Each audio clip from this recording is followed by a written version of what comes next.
YouTube. My name is Dennis Godfrey and I'm with Quack This Way. I am just walking around my house looking for places that I can record that look halfway decent, because there's not very many areas. I don't have any fast lenses. I have one prime 50mm. When I put it in 4K, it becomes an 80 something millimeter. Man, so much to complain about. But on the brighter side, I think I found one. I probably sound far away.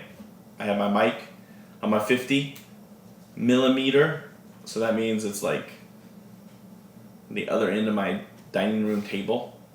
So I'm at one end of my dining room table. My camera's at the other end, probably a good 3, 6, 9, 9 feet away. I got a new monopod, which I forgot the name of it, iFootage Cobra 2. It's pretty cool. That's what I'm using right now even. Like, hey, why even use a tripod? I got a monopod. I just set it and forget it. Just like the infomercial says. Awesome. I'm going to switch to my 40mm. I'm going to slap on my little short tripod legs and put it right here on the table and see how that works. And this is the 24. 40mm, probably very similar. I can still see my fridge. Bokeh is not the same because it's at 2.8 instead of 1.8. So that changes, which bokeh against the blurriness of the background. But it's an acceptable shot. I might put on my 10-18, which at 18mm crop sensor. So in 4K, it's a 1.7 crop. So let me see it. So I can do 18 times 1.7 is 30mm. So that would be like 50, 40, and then 30. It is a 10 to 18, but when it's in 10, it's definitely giving you some silliness. So that would be 17mm. The only problem is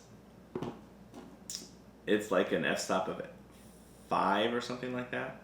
I'm at 2.8, so if I pull it forward, it'll be even worse, right? So I have just an overhead light on, which has a tungsten kind of look, kind of orangey, which really is just the kind of brownish shades, light shades, I guess.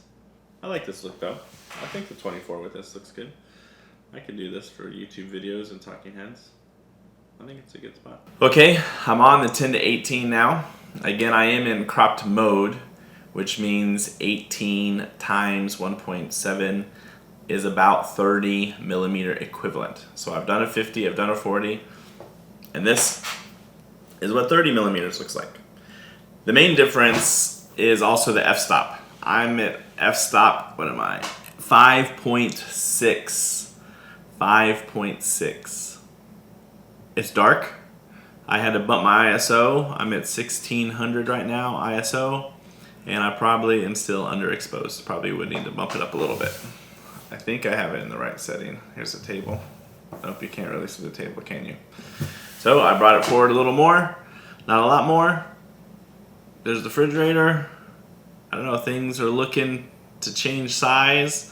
I noticed the microwave looks a lot smaller as I'm getting wider, right? I think in the very first shot, that microwave looked a lot bigger than it does right now. So that's one of the differences between wide angles to tighter angles or longer millimeters. So like the 50, 85, things in the background become bigger and bigger and bigger, and then as you get wider and wider, they get small.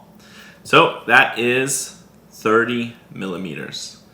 Let's go ahead and jump all the way up to 17 equivalent. So let's jump to 17. All right, I'm at 17mm now. Got more of the fridge, looks like more of the wall, just enough to see the table here. Notice my hands, here I am, I look normal, but my hands look gigantic as I get closer to you because of the wide angle lens. So that's one of the downsides of making things look kind of weird. It can distort your face, almost like a fish eye look. But I'm about an arm's length away from the microphone. I bet it sounds a little better. Notice that microwave looks even smaller now. You can't even see it behind me, which is kind of cool. You can see the window. And I think in that very first shot, you cannot see the window. So the effects of of different focal lengths definitely change a lot. And again, I'm only going from this shot 17, and I started with 50. Right, I'm not even getting out into the further ones because I don't have enough room in this exact space to get way out there, because I could go out to 250 millimeters and show you the difference, and it'd be a big difference. But I think it's fairly noticeable even in this short range from 50 to 17 with the difference and how the effect of focal lengths, what they do. All right, I just was kind of doing this more for my own experiment to kind of learn, for wanting to do different shots. I kind of like the YouTube shot where you can see the table and see the person. My camera is actually kind of low. It's really at this level to make me, properly framed up. But often, they're telling you that you should put your lens eye level, so that way it looks like you're looking. Like right now, I probably look like I'm looking over the camera, right? But I have to look down slightly to look into the camera to make that right. Where if I'm using a 50, it's further back, have it eye level, kind of slanted down a tad, and it works out well. Looks like it's gonna start to rain. It's kind of echoey in here. I really want a boom mic. Boom mic. Boom mic. God bless you.